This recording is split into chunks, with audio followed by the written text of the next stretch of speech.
मनोज जरांगेंची आज मराठा समन्वयकांसोबत बैठक। आंदोलनाचा पुढचा निर्णय जाहीर करणार। जरांगेंवर आरोप करणाऱ्या अजय बारसकरांची 11 वाजता पत्रकार परिषद।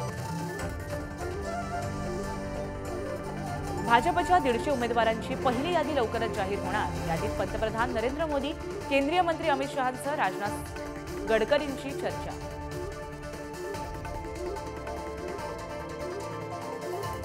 भाजप ज्यांना सोबत घेतो त्यांनाच ठेचून काढतं। आमदार बच्चू कडूंची भाजपवर थेट नाराजी। भाजप वापरून फेकून देत असल्याचं जाणकारांचं वक्तव्य।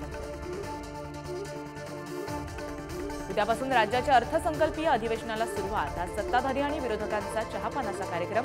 नाराजी नाट्यही रंगण्याची शक्यता। उपमुख्यमंत्री अजित पवारांच्या राष्ट्रवादीचा आज इंदापुरामध्ये मेळावा। आमदारकीला आम्हाला मदत केली तरच खासदारकीला दादांना मदत। अंकिता पाटलांचं 4 दिवसांपूर्वीचं वक्तव्य।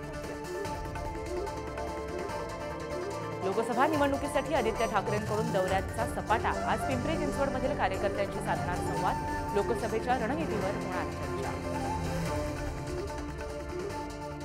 राहुल गांधींची भारत जोडो न्याय यात्रा उत्तर प्रदेशात। आज सपचे अखिलेश यादव भारत जोडो यात्रेत सहभागी होणार। भारत जोडोला कार्यकर्त्यांचा प्रचंड प्रतिसाद। मुंबईवर पाणी कपातीचं संकट। 1 मार्चपासून 10% पाणी कपातीची शक्यता। मुंबईची तहान भागवणाऱ्या 7ही धरणात केवळ 45.43% पाणीसाठा।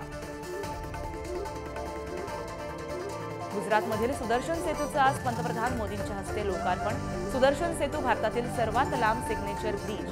द्वारका मंदिरात जाणाऱ्यांसाठी प्रवास वेगवान होणार।